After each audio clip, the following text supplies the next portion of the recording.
Update: I don't want to help my boyfriend buy a house. Original post: I've been with Mark for 2 years now. When we got into a relationship, we discussed what we wanted: marriage, kids. But we haven't really talked about taking the next step yet. Mark's dream has been to own his own house. He has been saving up for it, but because we live in a medium to high cost of living city, it's not going as fast as he'd have liked. Yesterday, he asked me if I would consider covering rent and utilities for a year while he aggressively saves. Frankly, I'm not 100% on board, and I told him. I asked him if he has thought about marriage. He said that it might be too soon, and I agree, but that he definitely loved me and saw a future with me. I asked him if the house would completely be his own or if we'd buy it together. I decided it would completely be his own because we aren't married yet, and buying a house together would be risky. I asked him if he'd pay me back his share, and he said eventually. I have inherited a house from my grandmother in a high cost of living city, which I'm currently renting out. I do not want to lose it, and when I inherited it, Mark and I agreed that if we ever head towards marriage, he's fully on board to sign a prenup that ensures he has no claim on it. Here's my problem. Mark has not done anything for my grandma's house. Neither have I. The house was in perfect condition. I rented it out within months of finalizing the inheritance. But he literally has no reason to stake a claim. But by covering rent plus utilities, I will be providing monetary assistance to him, and if we break up, I'd have lost quite a bit of money for seemingly no reason. In a way, I'd feel entitled to a part of his house.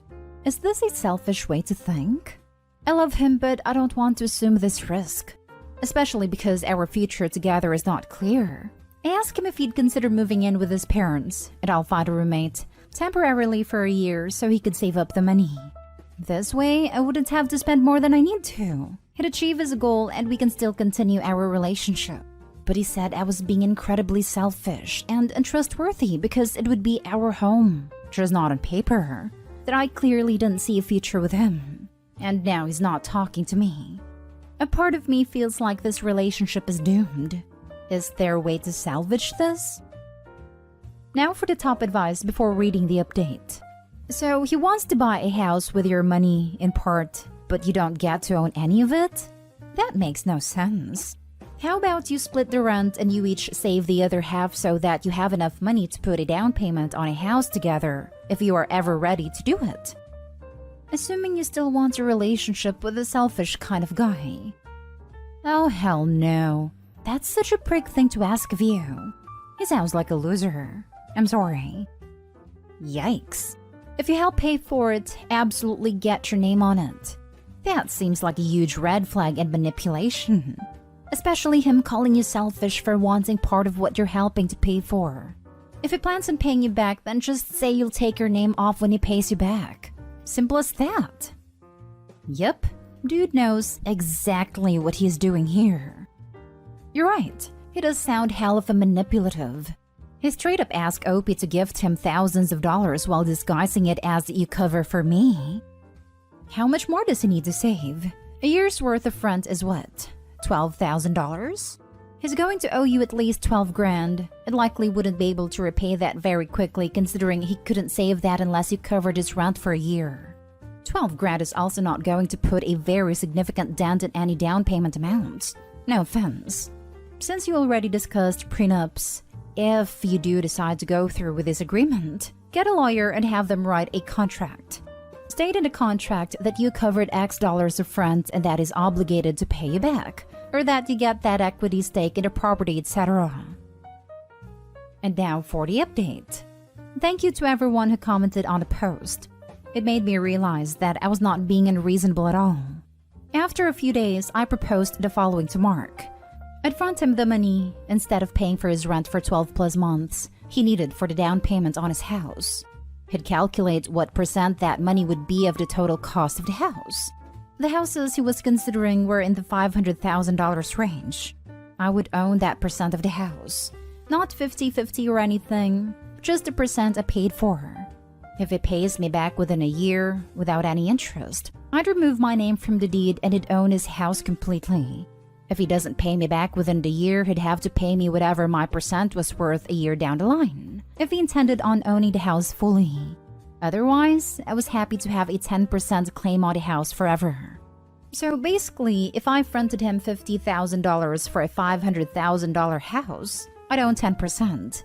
I would charge him no interest for the first year.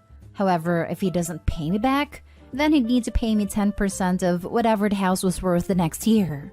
So if the house is $600,000, he'd owe me $60,000 and so on. To be honest, this isn't that great a deal, because real estate prices are nuts right now and are increasing pretty dramatically. So this is literally worse than taking out a loan. I proposed this in the hopes that he'd decline and we just have to go back to never having discussed this at all. To my surprise, he immediately agreed and said that he'd get a lawyer to draft an agreement, even though he hadn't finalized the house. Well, okay then. He had it ready in 2 days. He was incredibly pushy about me signing it, but I wanted to review the whole thing with my lawyer, so I didn't care. Turns out, there were some super shady clauses added, with my contribution being termed as a gift and not a loan. I'm not going to go into the details, but my lawyer basically said that this agreement was super problematic and would cause all sorts of issues down the line. He drafted an alternative and sent it to Mark. Mark did not sign it and was adamant that I signed the original agreement and wouldn't tell me why. He got increasingly angry, became kind of violent, which was the first time that I was very surprised/scared, and called me a witch for not trusting him and for reducing our relationship to a transaction. After 2 whole days of this, of emotional manipulation and gaslighting, I decided that I no longer trusted or cared for this man, and there was no way in hell I can continue to be in a relationship with him. So yeah, I'm out of that relationship, y'all, and my money is all mine. All I can feel is peace. Too long didn't read. Mark is now an ex. Your proposed plan was well thought out. My contribution being termed as a gift and not a loan. Wow. So it turns out he was a con man all along. A long con to steal $50,000. Mark is now my ex. Even smarter move. I believe for his mortgage to be approved, he'd need to show the money was a gift and not a loan. If he has another loan listed of $50,000, it's going to change the terms of his mortgage. All in all though, good move not getting involved. It had disaster written all over it. That makes sense. But he could have told her that and explained it and asked if that was okay. But he didn't. He had it hidden in the small print and never mentioned it to her.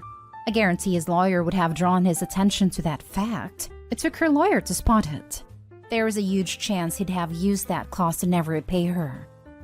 As a banker, I see things, and money and family/friends should never mix. Good on you for protecting yourself. My sister was one of the bank people with a desk, so higher than a teller but not a manager at a branch. And the stories she told? The guy never had any intention of paying you back that $50,000. I wouldn't be surprised if his plan was to string you along with a promise of marriage and milk you for rent money as long as possible. Good on you for seeing through his BS. Agreed. I think him getting violent, seriously, what a piece of scum, confirms that he ultimately viewed OP as nothing more than an ATM. Called me a witch for not trusting him. I can't say this with 100% certainty, but I'm 100% positive every single piss-taking grifter's final words are exactly the same. Translation, how dare you find out and call me out for knowingly trying to rip you off. It really does light up how little shame they have and how manipulative and comfortable they are, acting like a decent person to get what they want from you. Once you translate that line, you get the benefit of a little shudder and ew when you think of that person, so getting over them is easier. Now for the last story. Update. My husband is lying about working late. Original post. I am 32 female. My husband of 5 years is 37 male. Since early 2020, he got a promotion. He told me one of the responsibilities of this promotion was that he had to work until 9:30 p.m. every Friday. He told me it was to oversee the finalization of all the work they had done that week. He told me it wasn't just him, it was also one of his coworkers, Glenn, and some other people. Glenn is in his 60s, and I've met him a handful of times pre-2020, but him and his wife don't go out much. I just happened to run into Glenn's wife at the supermarket. I barely recognized her, but she called out my name first and we began talking. She was saying she was finally beginning to feel comfortable going out again. and how her and Glenn had begun to take cooking classes, so she was at the store getting something for their class tonight. I was confused and asked if Glenn was getting out early tonight. Since my husband never gets out early, he always comes home at 10 p.m. on the dot. She said no, they were going after he came home from work. I was like, wow, you guys are really night owls. She looked confused and was like, well, it's over 7:30, so I asked her what about Glenn working late on Fridays. And she was so confused and was like, he's never worked late on Fridays. So it was pretty awkward and I just told her to enjoy her class and left. I know he said it's Glenn he's working late with. He talks about it all the time. After everyone left, me and Glenn got eggs for dinner. Glenn complained how tired he was the whole time, etc. He normally comes home at 5:30. His phone is always off at work, so when I try to call him, it went right to voicemail. His direct office phone just rings, and the actual company line, so I can't reach anyone because it's after hours. I don't know what to do until he gets home. I know I need to confront him, but I'm terrified of what he's going to say. Now for the top advice before reading the update. I don't have any specific advice other than confronting him about this 2-year ongoing lie. Also, I'm now emotionally invested in this and want to know what happens after you talk to him. It's an awful situation for sure. I can't see this being anything but bad, but I really hope it's not infidelity. I'd go sit outside his work, see if his car is there for the next few Fridays. If he leaves, follow. Do some investigating. I wanted to surprise you for dinner, but you weren't there. Ask him about his evening at work. Make him seem like all is well. He'll end up mentioning Glenn at some point, but try to avoid asking him about Glenn directly or he could suspect you may know. Once he spun a web of lies about Glenn and him working together, you then tell him that you met Glenn's wife and she told you he's never worked late. Watch him try to lie his way out of that one. And don't give too much info. Let him talk. They generally get uncomfortable with the silence and talk themselves into a hole. This is dumb if she already knows he's lying. Just tell him, so I ran into Glenn's wife and she said he doesn't work late. What have you been doing on Fridays? Don't play stupid games. Be confident, have self-esteem, and communicate. I'm a super patient person, so I would investigate. Go to his work on Fridays, sit at a parking lot, maybe follow if he leaves. I'd take pictures. Dig into financials and calls and anything else you can think of. If anything is going on, I'd compile it all and give it to him with some divorce papers. If you aren't patient, you straight up tell him what happened. I'd probably just tell him I saw Glenn and he said he never works late with you. Don't even believe him when he says it's another Glenn. Pack your things and go until he decides to tell you the truth. Maybe it isn't something as bad as you think. Maybe he's taking some classes or something. Either way, you have got to find out, and then let us know what happened. And now for the update. Good day. My last post was about how I found out my husband lied to me about working late for the last 2 years. He said he had to work Fridays until 9:30 p.m. Then I ran into the wife of the co-workers he claimed he was working with, and she let me know that wasn't true. I confronted my husband when he got home at 10 p.m. on the dot on Friday. I told him I knew he was lying about working late. He tried to deny it until I told him I had spoken to Glenn's wife. He then tried to say Glenn had stopped working late recently, but then I let him know that Glenn's wife told me he had never worked late.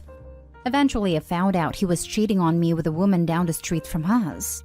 She has 2 entrances into her driveway, and he would use the north entrance and then park in her garage, so even if the kids and I drove by, we wouldn't see. Then he would leave her house at exactly 9:58 to be home at 10. I am leaving him, which he doesn't want. A lot of people said to get proof of his cheating. In our state, it doesn't make a difference if I had proof of adultery or not. Thank you to everyone for your comments and well wishes.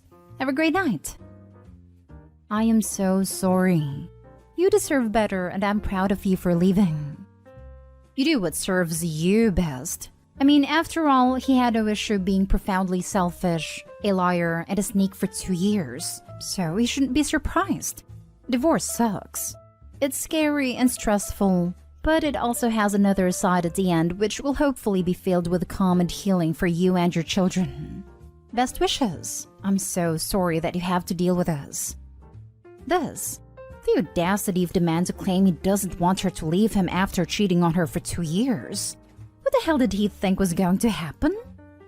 I had been so hopeful there was another Glenn or some kind of misunderstanding for your sake. Really sorry to hear this. Wish you the best luck, OP. That sucks. So he probably went around her house on other days than Fridays. Talk to a lawyer before doing anything. You should stay in your home and ask him to leave, because that gives you an advantage. Yes to this. Don't leave the house at all.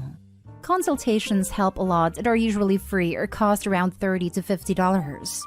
You do not have to use a lawyer or pick the first one you come across. Shop around. The paperwork is not hard. I did the first steps myself. I'm sorry this happened to you. What an absolute PSO.